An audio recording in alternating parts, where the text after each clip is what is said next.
She's the one who makes us proud. Always has been. My father's words echo in my mind even now, months later, like a knife that never stopped twisting. He said them so casually, so matter-of-factly, as if he were commenting on the weather or the color of the sky. There was no malice in his voice, no awareness of the devastation he was causing. That's what hurt the most. To him, it wasn't even cruel. It was just the truth. I was standing in my apartment, 30 years old to the day, holding a phone that felt like it weighed 1,000 pounds. The silence around me was suffocating. No birthday cake, no streamers, no family gathered around singing off-key while I pretended to be embarrassed but secretly loved every second. Just me, the hum of my refrigerator, and my father's voice on the other end of the line, distant and distracted. I had called them that morning, my parents, with that stupid, childish hope still flickering in my chest. Maybe this year would be different. Maybe turning 30 was significant enough that they'd remember, that they'd care. I'd even rehearsed a casual tone, trying to sound like I wasn't desperate for their attention, like I hadn't been checking my phone every 5 minutes since midnight, waiting for a text that never came. "Hey, Dad," I'd said, forcing brightness into my voice. "Just wanted to say hi. It's been a while. Chloe." He'd sounded surprised, like he'd forgotten I existed. "Oh, right. How are things?" Things. Not, "How are you?" Not, "Happy birthday." Just things. Generic and impersonal, the way you'd ask a distant acquaintance. I'd swallowed the lump forming in my throat. "It's actually my birthday today. I thought maybe we could—" "Your birthday? Oh." A pause. Then, almost apologetically, "We're at the airport, sweetheart, taking Olivia to Paris. She got accepted into that prestigious art residency, remember? We told you about it." They hadn't told me about it. They never told me anything. "We're so proud of her," he continued, and I could hear my mother's voice in the background, excited and animated in a way I'd never heard directed at me. "This is such a huge opportunity. She's the one who makes us proud. Always has been." And then, as if suddenly remembering I was still on the line, he'd added quickly, "We'll catch up when we get back, okay? Have a good one." The line went dead before I could respond. I stood there in my empty apartment, the phone still pressed to my ear, listening to the silence where my family's love should have been. 30 years old. 3 decades of being second choice, second thought, second best. And now? Not even that. Now I was just forgotten. Growing up, I learned early that there were 2 kinds of daughters in our house. There was Olivia, the sun around which our family orbited, and there was me, the shadow no one noticed unless I was blocking someone's view. Olivia was 2 years younger than me, but you'd never know it from the way our parents treated us. She was the golden child from the moment she learned to smile. Everything she did was extraordinary. Her finger paintings were masterpieces. Her piano recitals were virtuoso performances, even when she hit wrong notes. Her average grades were celebrated like academic achievements because she's so creative, grades don't capture her brilliance. I, on the other hand, brought home straight A's that were met with distracted nods. I won academic competitions that earned polite acknowledgments before the conversation shifted back to Olivia's latest hobby. I worked 2 jobs through college while maintaining a 4 gigapascals, and my graduation was attended with the enthusiasm of people fulfilling an obligation. I remember the exact moment I realized I was invisible. I was 12 years old, sitting at the dinner table, trying to tell my parents about winning first place in the regional science fair. My project had been selected to compete at the state level. I was so excited, so proud.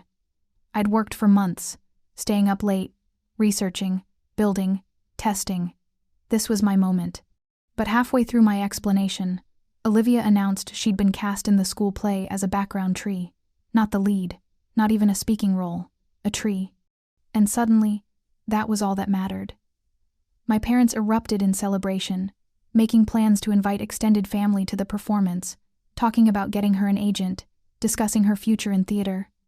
My science fair project was forgotten, my words dissolving into the air like they'd never been spoken. I stopped trying after that. Not all at once, but gradually, like a flame slowly suffocating. What was the point? I could cure cancer, and Olivia would doodle a flower, and somehow her flower would still be more important. So I learned to be quiet. I learned to take up less space. I learned that love in our family was a finite resource, and it had all been allocated to someone else. The irony was that Olivia wasn't even mean to me. She was actually kind in her own oblivious way. She'd hug me and call me her best friend, completely unaware that she was living a life I'd never be allowed to have. She'd borrowed my clothes, asked for my advice, and then watched as our parents praised her for the style and decisions that came from me. She was loved so thoroughly, so completely, that she couldn't even comprehend what it was like to hunger for it. By the time I turned 30, I'd almost convinced myself I was okay with it. I'd built a life separate from them. A decent job as a project manager at a tech company, a small but cozy apartment I'd furnished myself, a handful of friends who actually remembered my birthday. I told myself I didn't need my family's approval. I was an adult. I'd moved on. But that phone call shattered the lie I'd been telling myself. Because deep down, in that small, childish part of my heart I couldn't quite kill, I'd still been waiting. Waiting for them to see me. Waiting for them to choose me, just once. Waiting for proof that I mattered. And on my 30th birthday, I got my answer. I didn't matter. I never had. The Instagram post appeared 4 hours after the phone call. I'd been sitting on my couch, pretending to work on my laptop but really just staring at the screen, feeling hollow. My friend Maya had texted asking if I wanted to grab dinner, but I'd made up some excuse. I didn't want pity celebration. I didn't want anyone to know how pathetic I felt. That's when my phone buzzed with a notification. My mother had posted something new.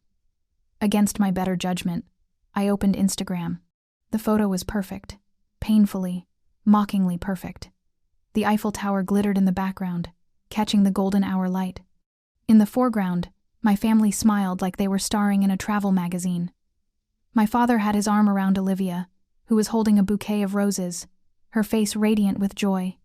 My mother stood on her other side, beaming with pride that could be seen from space. The caption read, "Celebrating our baby girl's incredible achievement. Paris, here we come. So proud of this one. She makes everything worthwhile. Number proud parents, number Paris adventure, number our shining star, number blessed family." I read it 3 times, each word cutting deeper. Our baby girl, our shining star, blessed family. They'd posted it on my birthday, not a mention of me. Not even in the comments, where relatives and family friends were congratulating them, celebrating Olivia, marveling at how lucky they were to have such an accomplished daughter. I scrolled through the comments with masochistic fascination. My aunt, you two raised such an amazing young woman. My cousin, Olivia is living the dream, best family ever. Family friends I'd known my entire life, people who'd watched me grow up too, all fawning over Olivia while I ceased to exist. Then I saw it, a comment from my mother's best friend, posted just minutes after the photo. What a beautiful family. And happy 30th to Chloe too, right? Big day for her. My mother had liked dozens of comments, responded to many with heart emojis and thank yous. But that one, that single acknowledgement of my existence, she'd ignored it completely. Scrolled right past it. Couldn't even bring herself to type a simple thank you or heart react. Something inside me cracked. Not breaking would have been cleaner, more complete. This was a cracking. A fundamental fracture in my foundation that I knew would never fully heal. I'd spent 30 years trying to be okay with being invisible. 30 years telling myself it didn't matter, that I didn't need their validation. But this was different. This was active erasure. This was my family publicly declaring that I didn't exist, that I wasn't worth even a passing thought on my birthday. I took a screenshot. I don't know why. Some instinct told me to document it, to save proof of this moment, though I had no idea what I'd do with it. Then I did something I'd never done before. I opened my banking app and looked at my account. I'd been sending money home for years. Not a lot, but enough. Helping with repairs when their water heater broke, contributing to Olivia's art supplies, sending gifts for holidays that were never reciprocated, small amounts that added up to thousands over the years. Money I'd earned working overtime, skipping vacations, living frugally so I could be a good daughter, so I could contribute. So maybe, somehow, I could earn a fraction of the love they gave Olivia freely. I calculated it all, over $7,000 in the past 5 years alone. Sent without being asked for, without being thanked, without any acknowledgement beyond brief texts. Got it. Thanks. $7,000. And they couldn't send a single birthday text. I closed my laptop, turned off my phone, sat in the darkness of my apartment as the sun set, painting my walls in shades of orange and red that felt like anger made visible. And for the first time in my life, I let myself feel it. The rage, the injustice, the absolute, soul-deep unfairness of loving people who couldn't even remember you existed. Tomorrow, I decided, I was going to their house. They were in Paris for a week. I still had the key they'd given me years ago for emergencies. I was going to water their plants, check their mail, be the responsible daughter I'd always been. But this time, I was going to do something else too. I was going to find out why. Why Olivia? Why not me? Why, after 30 years, was I still invisible? There had to be a reason, and I was going to find it. The drive to my parents' house felt like traveling through my own past. Every mile was a memory. The ice cream shop where Olivia got praised for finishing a cone while I was scolded for getting chocolate on my shirt. The park where I broke my arm on the swings and was told to stop crying because I was ruining Olivia's playdate. The school where I graduated valedictorian to a half-empty auditorium because they'd scheduled a vacation around Olivia's art show. Their house sat at the end of a quiet cul-de-sac, a 2-story colonial with blue shutters and a perfectly manicured lawn. It looked like the American dream. From the outside, you'd never know it was a mausoleum for unwanted daughters. I sat in my car for 10 minutes, key in hand, staring at the front door. Part of me wanted to leave. To pretend I'd never seen that Instagram post, never had that revelation, never admitted to myself how badly it all hurt. I could go back to my apartment, back to my small, safe life where I didn't ask questions and didn't expect answers. But I was 30 years old. 30 years of waiting for things to change, waiting to be seen, waiting to matter. How much longer was I going to wait? Until I was 40, 50? Until I was at their funerals, mourning parents who never really knew me, grieving a love I never received? I got out of the car. The key turned smoothly in the lock. The house smelled the same as always, vanilla candles and coffee, my mother's signature scent combination. Everything was neat, orderly, perfect. The kind of perfect that was maintained for show, for the neighbors and the family photos. Not the lived-in, comfortable perfect. The performed perfect. I went through the motions first. Watered the plants, though they probably had an automatic system. Checked the mail, sorted it neatly on the kitchen counter. Adjusted the thermostat. The responsible daughter, even now. Even knowing what I knew. But then I stopped pretending. I walked upstairs, past my old bedroom that had been converted into a craft room the week after I moved out for college, past the guest room that still smelled faintly of mothballs, straight to the primary bedroom at the end of the hall. I'd been in this room 1,000 times, but I'd always been invited, always had permission. This time felt different. Transgressive. Like I was finally taking something instead of waiting to be given scraps. The room was immaculate, as always. King bed made with hospital corners, matching nightstands with matching lamps. Everything symmetrical, balanced, controlled. I opened my mother's jewelry box first, not sure what I was looking for. Old bracelets, pearl earrings, her wedding ring in its velvet slot. Nothing unusual. I checked the closet next. Clothes organized by color and season. Shoeboxes stacked precisely. A locked safe I didn't have the combination to. Nothing. I was about to give up, to admit that there was no secret to find, that some people just loved some children more, and that was the cruel, simple truth. But then I saw it. A pull-down door in the ceiling of the closet. Attic access. We'd never used the attic growing up. My parents said it was full of junk, old holiday decorations, nothing interesting. But something pulled me toward it now. Instinct. Intuition. The universe offering me one last chance to understand. I pulled down the stairs. They creaked under my weight, protesting from years of disuse. The attic was dark and musty, filled with the ghost smell of old cardboard and forgotten things. I pulled the chain on the bare bulb, and weak yellow light flooded the space. Boxes everywhere. Christmas decorations, just like they'd said. Old tax documents. My father's college textbooks. Ordinary things. I was about to climb back down when I noticed it. A trunk. Old leather, worn at the corners, pushed far into the back corner where the roof sloped low. Unlike everything else covered in dust, this trunk had finger marks in the dust on top. Recent finger marks. Someone had been up here lately. Someone had opened this. My hands trembled as I dragged it into the light. It wasn't locked, but the latches were stiff. I pried them open, the metal cold against my fingers. And inside, I found the truth. The first thing I saw was a birth certificate. Not mine. I'd seen my birth certificate before when I needed it for my passport. This one had Olivia's name on it, but something was wrong. The date was right, August 14th, 28 years ago. The city was right. Seattle, same hospital where I was supposedly born. But the parents' names section made my blood run cold. Mother, Patricia Grayson. Not Patricia Hartwell. Not my mother's name, though the birth date matched hers. Father, David Chen. Not David Hartwell. A name I'd never heard before in my life. I lifted the certificate with shaking hands, staring at it like it might change if I looked long enough. Olivia wasn't my parents' biological daughter. She was adopted. Or my mind raced something else. Something more complicated.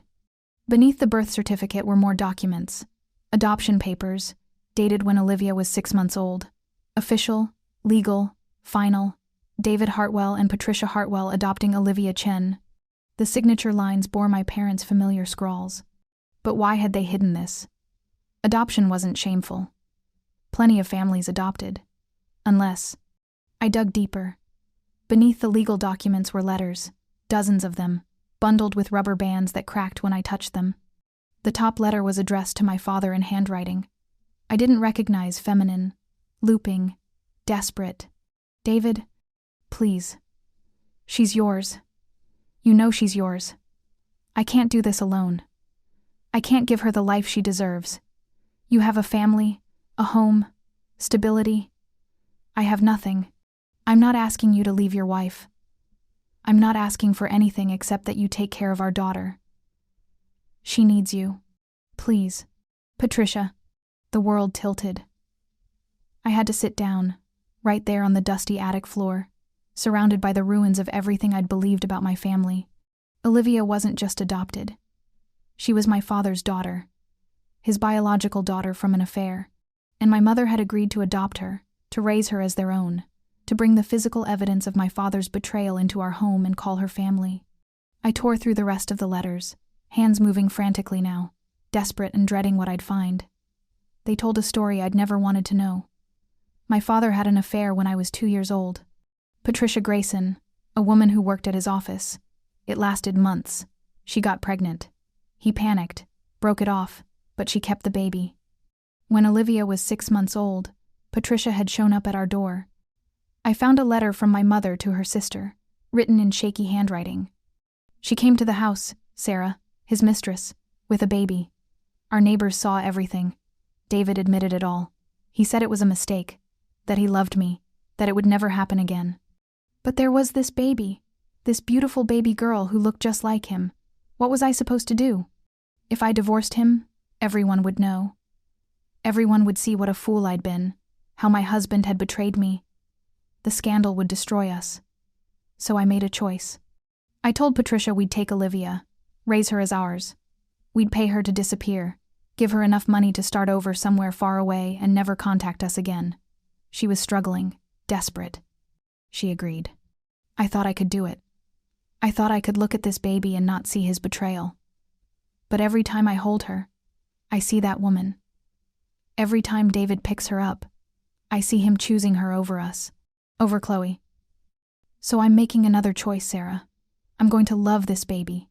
I'm going to pour everything into her, give her everything, make her extraordinary. I'm going to prove to David, to myself, to the world, that this baby was worth it, that this choice I made was right, that keeping our family together wasn't weakness, but strength. Chloe will understand someday. She's strong. She doesn't need me the way Olivia does. Olivia didn't ask to be born from betrayal. The least I can do is make sure she never feels like a mistake. The letter was dated 3 months after Olivia came to live with us. 3 months after my mother decided that loving one daughter meant abandoning the other. I sat there in the attic, surrounded by letters and lies, and I finally understood. It wasn't that Olivia was more talented, more special, more deserving of love. It was that she was proof of my father's betrayal, and my mother's choice to forgive him. Every achievement of Olivia's validated that choice. Every moment of love they showed her was my mother, proving to herself that she'd made the right decision to keep the family together, to raise her husband's illegitimate child as her own. And I was the reminder of the before, the daughter from the marriage before it broke. The evidence that things had once been different, simple, unbroken. Loving me would mean acknowledging what was lost. It was easier to pretend I didn't need it. Easier to pour everything into Olivia and tell themselves it was noble, sacrificial, right. I wasn't invisible because I was inadequate. I was invisible because seeing me hurt. For 30 years, I'd paid the price for my father's affair and my mother's pride. I couldn't stop reading. Even though each letter was another knife wound, I couldn't stop. I needed to know everything. I needed to see the full picture of the lie I'd been living. There were letters from my mother to her therapist. Yes, she'd seen a therapist, something she'd never mentioned to me. Letters where she talked about her resentment, her anger, her determination to make Olivia's success justify the pain. Dr. Morrison asked me today if I was punishing Chloe for David's mistakes. I told her no. I'm not punishing anyone. I'm just tired. Tired of pretending everything is fine. Tired of looking at David and seeing the man who betrayed me. Tired of being the woman who stayed. When I focus on Olivia, I forget all that. When I focus on making her special, on making this sacrifice mean something, I can breathe again. Chloe is fine. She's always been fine. She's independent, capable, doesn't need constant attention. She's like me, strong. She doesn't need me to hold her hand through life. Olivia does. Olivia needs us. That's not favoritism. That's just giving each child what they need. I found letters from my father, too, justifying, explaining, rationalizing. Letters to his brother, written late at night after too much whiskey. I look at Chloe sometimes and I see accusation in her eyes, even though she doesn't know. Kids are perceptive like that. They sense things. Maybe that's why I've pulled away. It's easier to focus on Olivia. She looks at me like I'm a hero. She doesn't know what I did, who I was, how close I came to destroying everything. With her, I get to be the father I should have been all along. They'd both done it. Both convinced themselves that neglecting me was somehow justified, somehow necessary, somehow not the cruelest thing parents could do to a child who'd done nothing wrong. I found school reports, mine and Olivia's, stored in the same box. Mine were full of teacher comments. Chloe is brilliant, focused, a natural leader. Straight A student, a top of her class. Recommended for advanced placement in all subjects. My parents had never mentioned any of this to me. They'd simply signed the forms and filed them away. Olivia's reports told a different story. Olivia is creative, but struggles with focus. Needs additional support in math and science. Art is her strength. Academics require extra attention. And yet these reports had notes in my mother's handwriting. Schedule tutor. Talk to teacher about extra credit. Contact art program coordinator. The effort wasn't equal. It had never been equal. They'd worked tirelessly to build Olivia up while expecting me to succeed on my own. And when I did succeed, when I exceeded every expectation without their help, they didn't celebrate me. They resented me for not needing them the way Olivia did. The cruelest letter was the last one I found. It was from my mother to my grandmother, written the year I graduated college.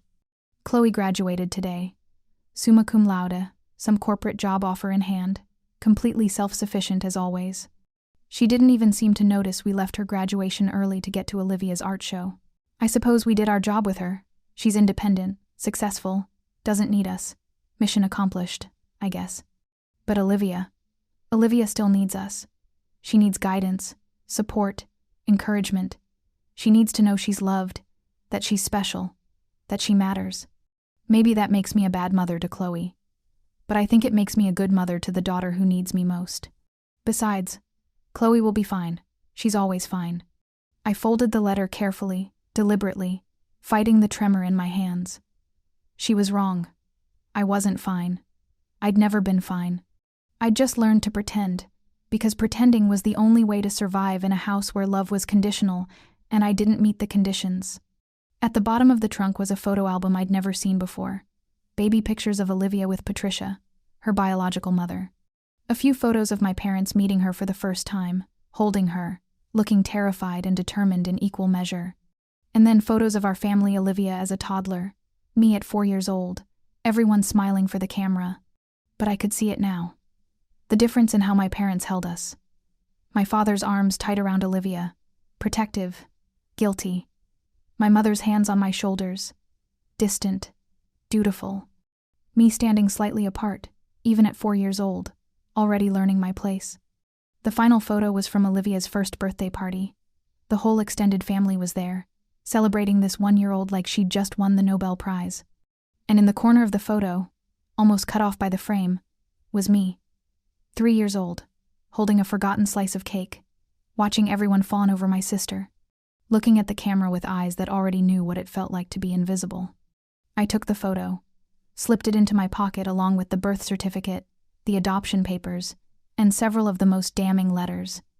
Evidence, receipts, proof that I wasn't crazy, wasn't oversensitive, wasn't imagining the rejection I'd felt my entire life. I climbed down from the attic, replaced the stairs, closed the closet door. The house was silent around me, keeping secrets even in their absence. I walked downstairs, locked the front door behind me, got in my car, and drove home on autopilot. It wasn't until I was back in my apartment, sitting on my couch with the documents spread in front of me, that I finally cried. Not sad tears, not hurt tears, angry tears. 30 years of being told I was loved while being treated like a ghost. 30 years of being gaslit into believing the favoritism I saw was all in my head. 30 years of trying to earn something that had never been available to me in the first place. And Olivia, perfect, golden Olivia, had no idea. She was living a lie as complete as mine. She thought she was their pride and joy because she was special. She had no idea she was their redemption project, their proof that staying together had been worth it, their way of pretending the betrayal didn't matter. I picked up my phone. My finger hovered over my parents' contact, over Olivia's. I could call them right now, demand explanations, scream the truth, burn everything down. But I didn't. Because I was tired of being reactive, tired of waiting for them to hurt me before I responded. For once in my life, I was going to be strategic. For once, I was going to have power. The question was, what was I going to do with it? I spent 3 days in a fog, went to work, smiled at coworkers, attended meetings where I contributed nothing and no one noticed, came home to my empty apartment, and stared at the documents spread across my coffee table, like pieces of a puzzle that revealed a picture I'd never wanted to see. Maya called twice. I let it go to voicemail. How could I explain this? How could I tell anyone that my entire childhood, my entire understanding of my family, had been an elaborate lie built on infidelity and pride? I played out scenarios in my head, confronting my parents when they returned from Paris, watching their faces as I revealed what I knew, telling Olivia the truth about who she really was, shattering her perfect world the way mine had been shattered, posting everything online, letting the whole extended family see what hypocrites my parents were, what a lie their perfect marriage had been. Each scenario gave me a dark thrill, followed by a wave of nausea. Was I really the kind of person who wanted revenge? The kind of person who would drop a truth bomb just to watch the fallout? The kind of person who'd hurt Olivia, innocent, oblivious Olivia, just to make a point? But then I'd remember the Instagram post. She's the one who makes us proud. Always has been. Posted on my birthday. Not by accident. Not thoughtlessly. They'd posted it knowing what day it was and not caring enough to even acknowledge me in a comment. And I'd remember every birthday before that. Every graduation. Every achievement.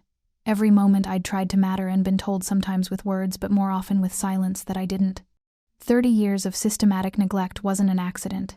It was a choice. They'd chosen this. Every single day, they'd woken up and chosen to love one daughter and forget the other. I called Maya on the 3rd day. "Thank God," she answered immediately. "I was about to come break down your door. Where have you been?" "I need to talk to someone," I said. My voice sounded strange, hollow. "Can you come over?" She was there in 20 minutes. I told her everything, showed her everything, watched her face move through shock, anger, disbelief, and finally a fury so fierce it was almost comforting. At least someone was angry on my behalf. "You have to expose them," she said immediately, pacing my small living room like a caged animal. This is insane. Chloe, this is abuse. Emotional abuse for 30 years. You can't just let them get away with it. But what would exposing them accomplish? I asked. I'd been asking myself this for days. Would it make them love me? Would it erase 30 years? Would it fix anything? It would be justice, Maya said firmly. They don't deserve to keep pretending they're this perfect family. They don't deserve to parade around Instagram like they're parents of the year when they've treated you like garbage your entire life. And Olivia? I asked quietly. She doesn't know any of this. She thinks she's their biological daughter. She thinks they love her because she earned it. If I tell everyone the truth, I destroy her too. Maya paused. That's not on you. That's on your parents for lying to her. But I'd be the one pulling the trigger. We sat in silence. Maya dropped onto the couch next to me, her anger deflating into something more complicated. What do you want, Chloe? She asked finally. Not what you should do. Not what's right or wrong. What do you actually want? I'd been avoiding that question, because the answer was messy and contradictory, and made me feel like a child. I want them to hurt the way they hurt me, I admitted. I want them to feel what it's like to be invisible, to not matter, to watch someone else get everything while you get nothing. That's valid, Maya said. But I stopped, swallowed hard.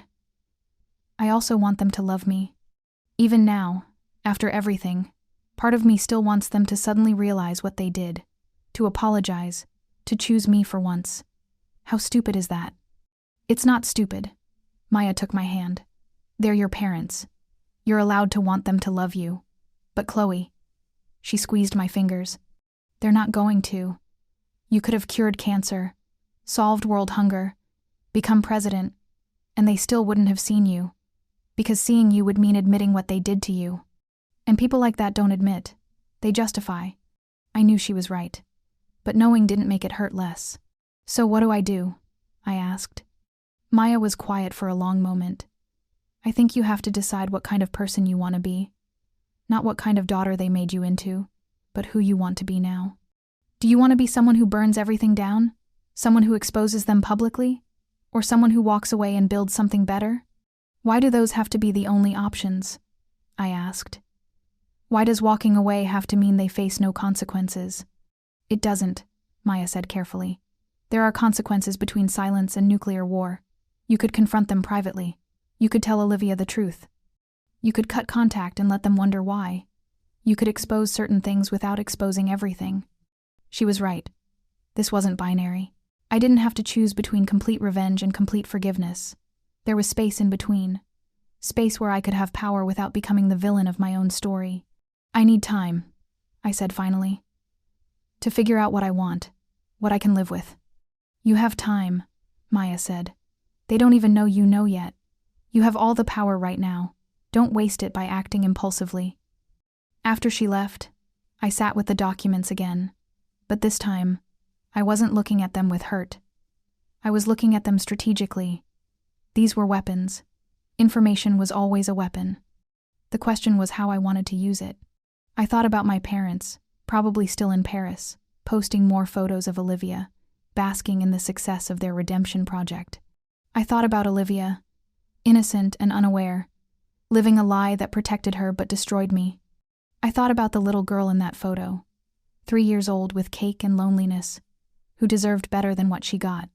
And I thought about the woman I was now, 30 years old, successful, despite them, strong, despite them, capable of surviving without their love, even though it shouldn't have been a survival story in the first place. I didn't owe them silence, but I didn't owe them my soul either. Whatever I decided to do, it had to be something I could live with, something that gave me peace, not just vengeance. I just had to figure out what that was. The plan came to me at 3 a.m, the way all dangerous ideas do. I was lying in bed, staring at the ceiling, when it clicked into place. Not revenge, not forgiveness. Something in between. Something that would give me power without making me a monster. They were coming home from Paris in 2 days. I had 48 hours to decide if I was really going to do this. I spent the first day preparing, scanning documents, organizing evidence, writing down every memory, every moment of neglect, Every instance where I'd been made to feel invisible. Not for them, for me. So I could see it all laid out objectively, so I couldn't second-guess myself or let them gaslight me into thinking I was overreacting. The numbers were damning.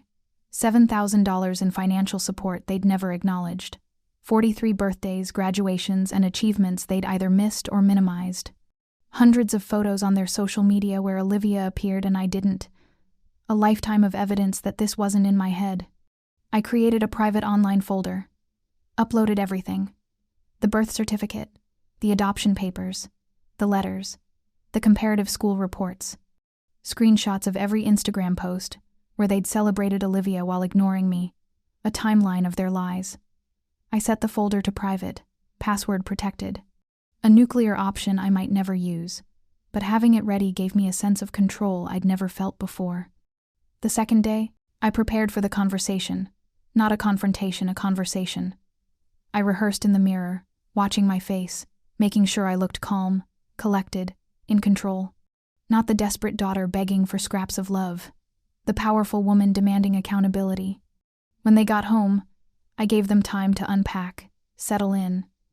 Then I texted, "We need to talk. I'm coming over tomorrow at 2 p.m. Both of you need to be there." My mother responded immediately. "Is everything okay?" I didn't answer. Let them wonder. Let them worry. The next day, I dressed carefully. Not casual, not formal, professional. The outfit I wore to important presentations at work. Armor, disguised as business attire. I did my makeup precisely, hair pulled back. I looked like someone who meant business, someone who wasn't going to be dismissed. I arrived exactly at 2. My father answered the door, looking confused and slightly worried. "Good. Chloe, what's this about? Is Mom home?" I walked past him without waiting for permission. Another first. They both followed me into the living room. The same living room where we'd had 1,000 family meetings, holiday gatherings, moments that looked normal from the outside. I sat in the chair, not the couch where I'd always sat, making myself small. The chair, the position of authority. I placed a folder on the coffee table between us. They stared at it like it might explode. "I went to your house while you were in Paris," I said calmly, "to water the plants, check the mail, and I found something interesting in the attic." I watched the color drain from my mother's face. My father went rigid. "I know about Olivia," I continued. "I know she's your daughter from an affair. I know Mom adopted her to avoid the scandal of divorce. I know you've spent the last 28 years trying to justify that decision by making Olivia into something extraordinary. And I know that I paid the price for all of it." The silence was deafening. My mother looked like she might be sick. My father opened his mouth, closed it, opened it again. "Chloe, we can explain," he started. "No." My voice was steel. "You're going to listen. For once in 30 years, you're going to listen to me." I opened the folder. Pulled out the Instagram screenshot first. "This is what you posted on my 30th birthday. While I was alone in my apartment, calling you, hoping you'd remember. You were in Paris posting about how proud Olivia makes you. You couldn't even acknowledge me in a comment."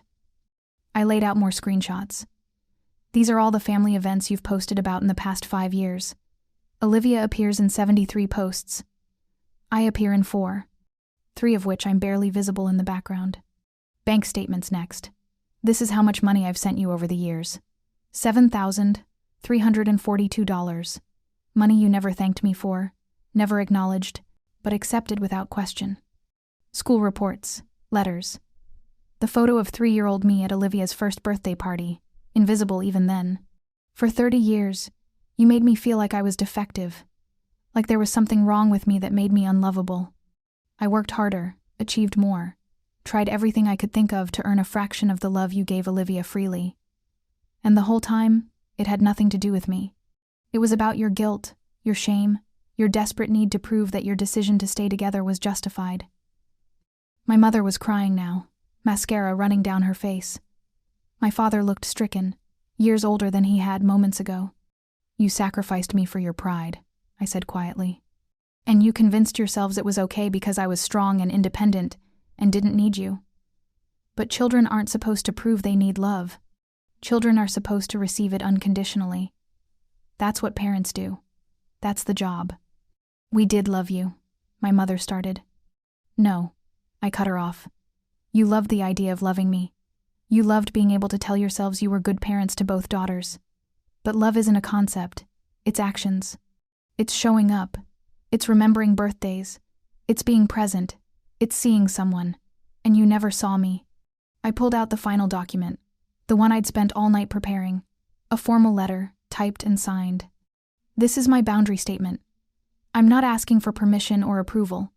I'm telling you how this is going to work from now on. I read it aloud, my voice steady.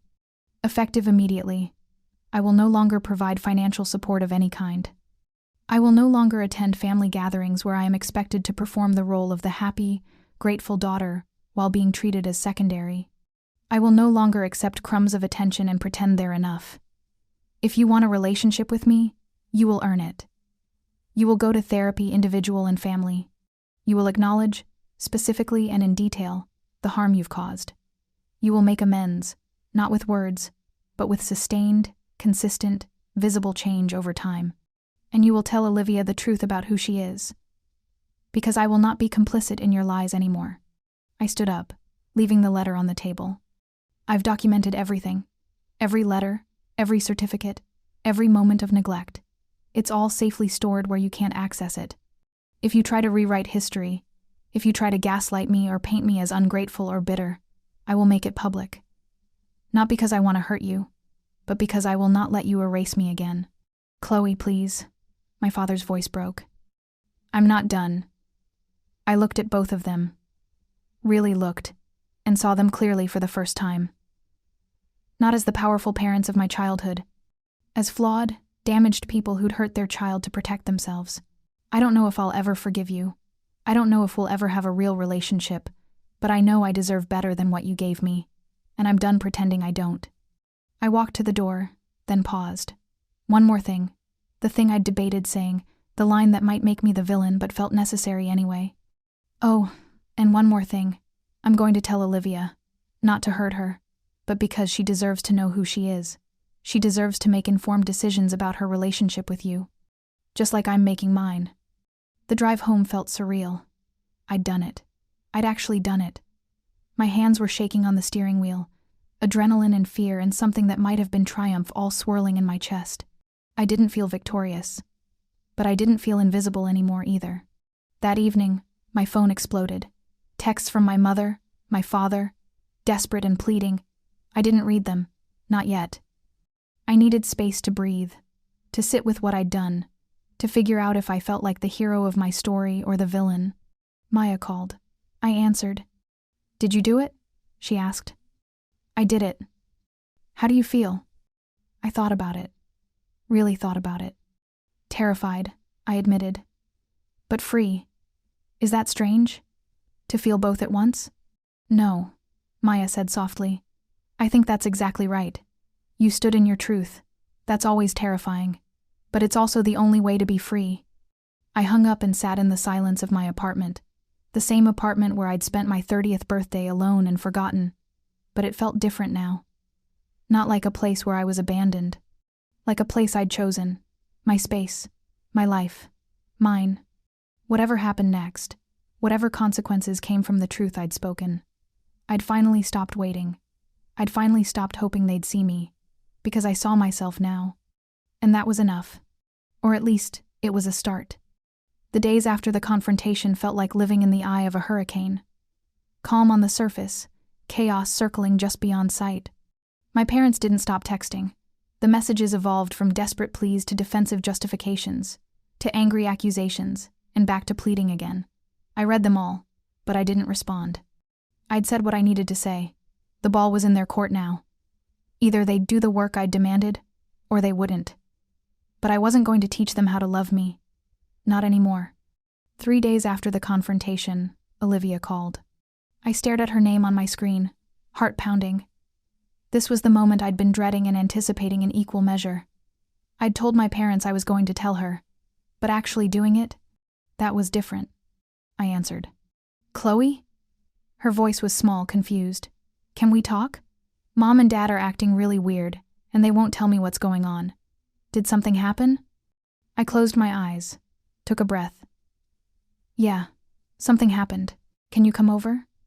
She arrived an hour later, looking worried and younger than her 28 years. We sat on my couch, the same couch where I'd stared at that Instagram post, where I'd laid out the documents, where I'd made the decision to stop being invisible. What's going on? She asked immediately. Mom's been crying for days. Dad locked himself in his office. Nobody's talking to me.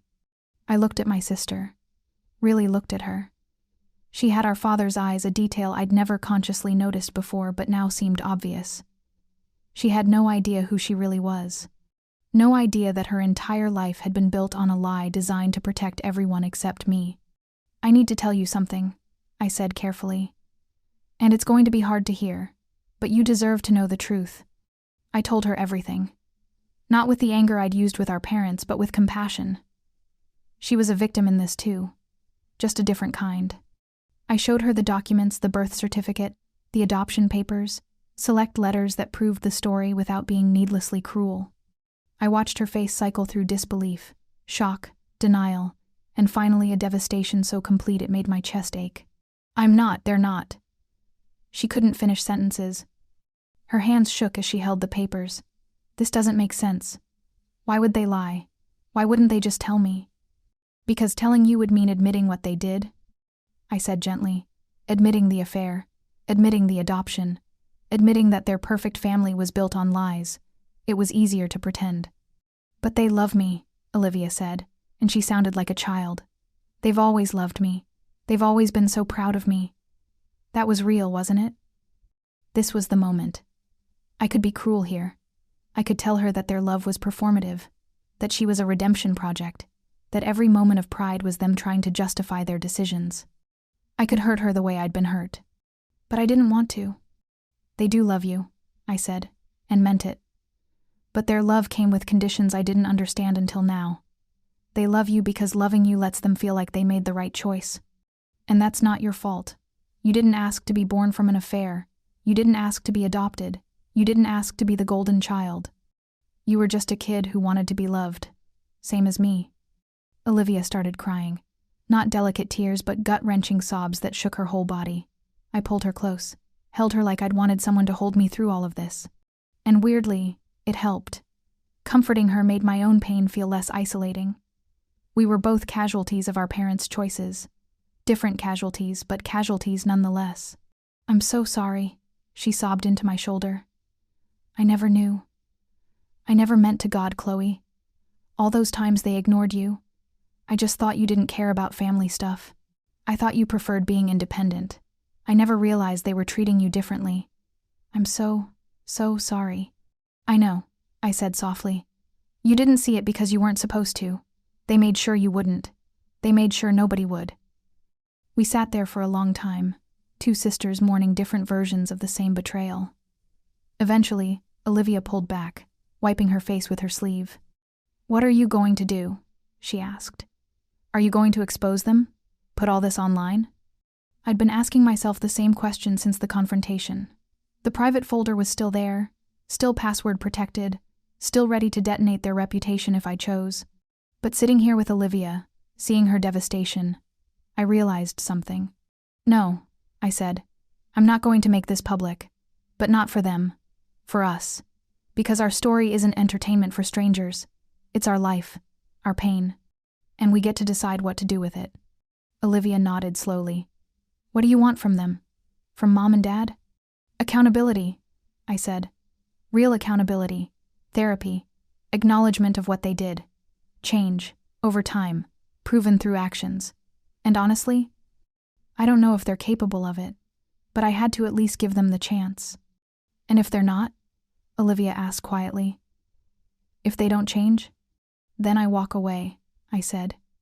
And I build a life where I'm not invisible, where I'm not waiting for crumbs of love from people who taught me I wasn't worth the whole meal. Olivia was quiet for a moment. Then, can I walk away with you? I looked at her, surprised.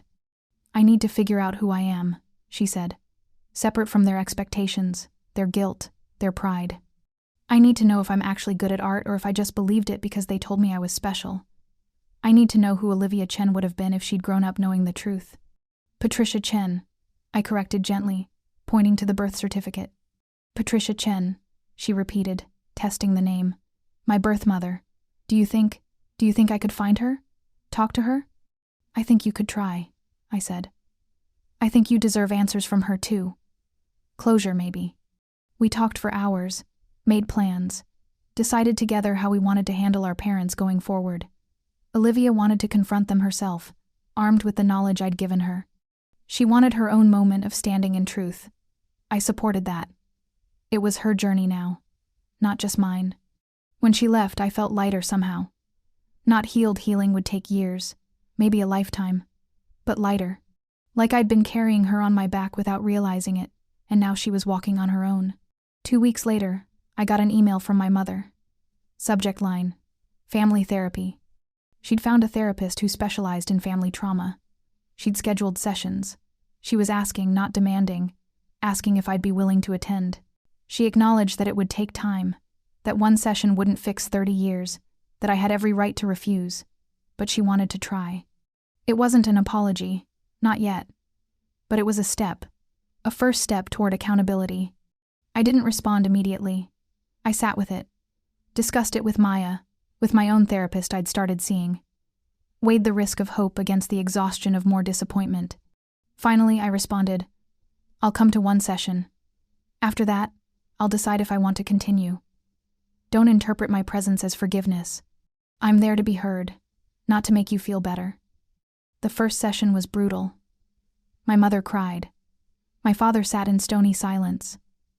I stated facts without emotion, listing the harm, the neglect, the lies. The therapist didn't let them minimize or justify. She held them accountable in ways I'd never been able to alone. At the end, the therapist asked what I needed from them. I need you to tell your friends the truth, I said.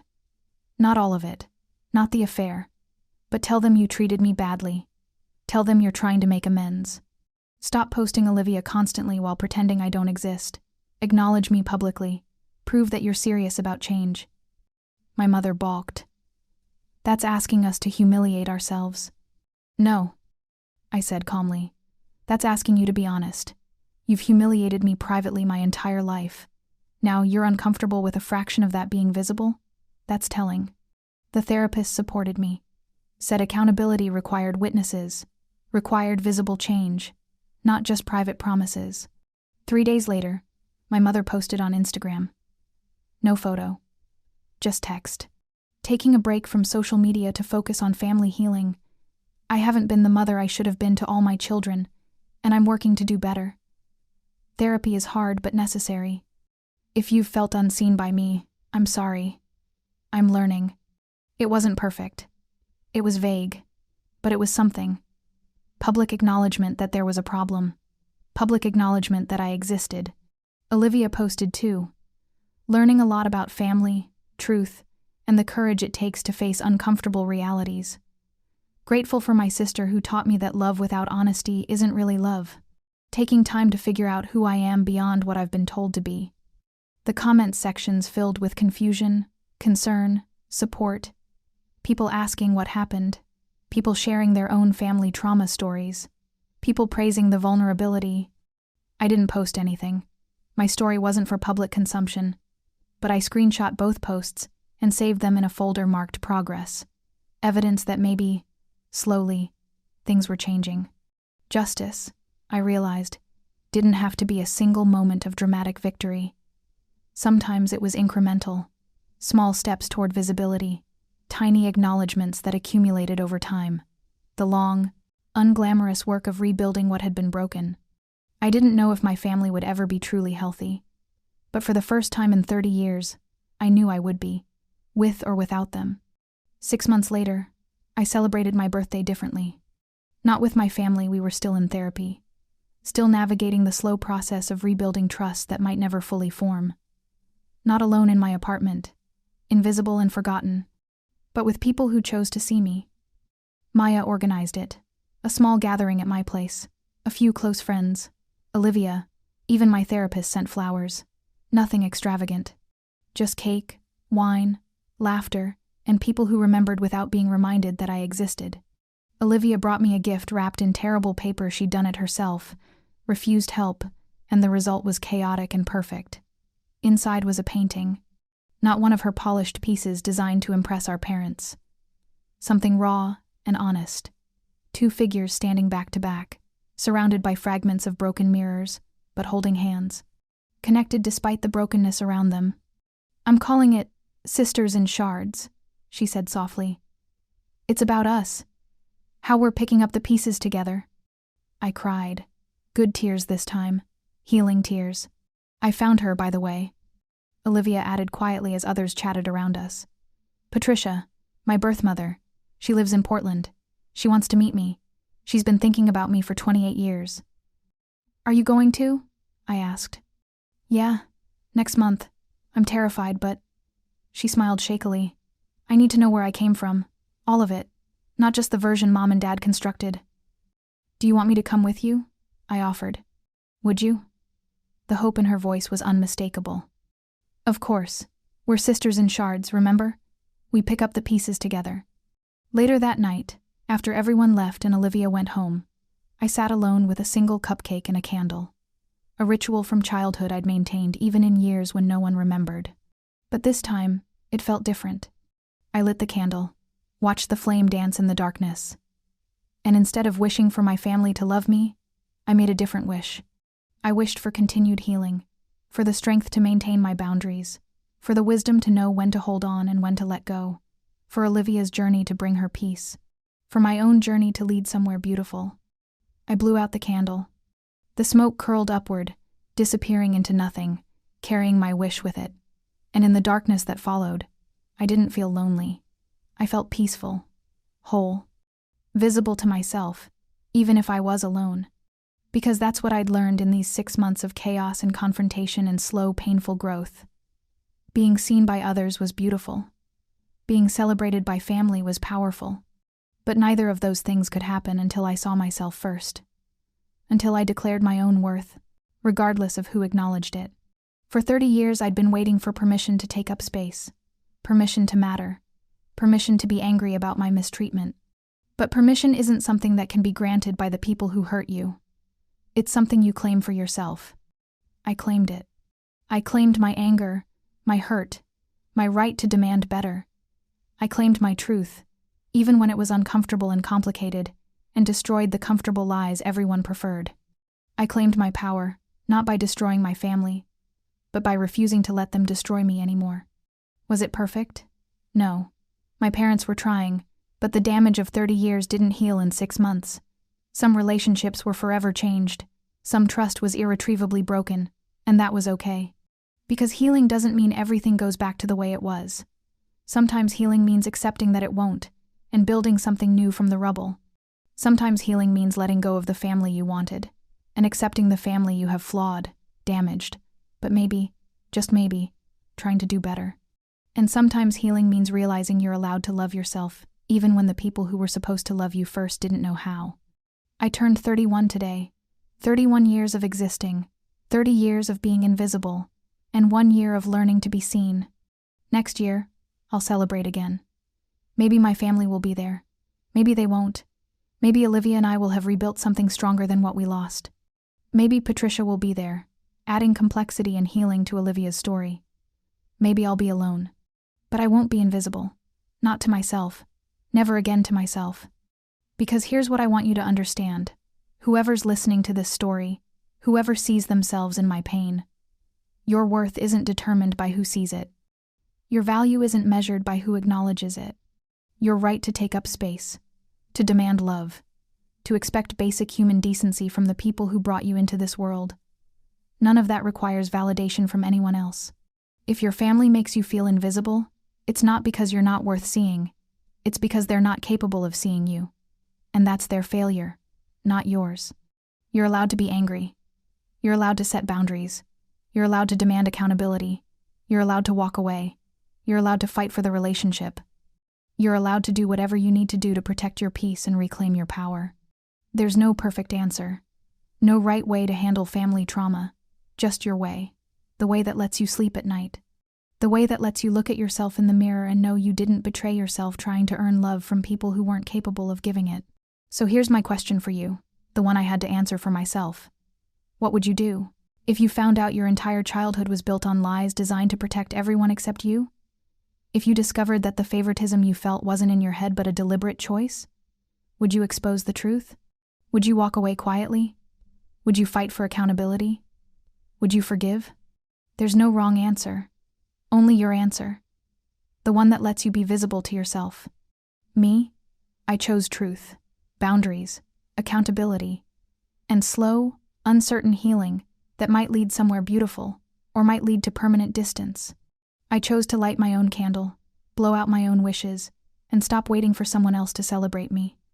I chose to see myself, and that choice saved my life. If you're still here, still listening, still carrying your own invisible wounds, I see you. You're not alone. You're not crazy. You're not overreacting. Your pain is real. Your anger is justified. Your need for love is human. And you deserve better than what you got. We all do. This is your reminder that you're allowed to take up space. You're allowed to matter. You're allowed to demand the bare minimum of love and respect from your family. And if they can't give it, you're allowed to find it elsewhere, to build your own family, to light your own candles. You're allowed to be seen. So, what's your story? What truth are you carrying? What choice are you facing? Think about it, feel it, and then decide who you want to be on the other side of your pain. I'll be here, in my perfectly imperfect life, rooting for you, because we don't survive family trauma alone. We survive it together, one story at a time, one boundary at a time, one birthday candle at a time, until we're finally, fully, beautifully visible. If this story resonated with you, if you felt invisible in your own family, if you're struggling with favoritism or neglect, or the weight of being the forgotten child, you're not alone. Share your story in the comments. Let's build a community where everyone is seen. And if you want more stories about finding power in pain, about healing from family trauma, about choosing yourself even when it's hard, subscribe, because your story matters, and so do you.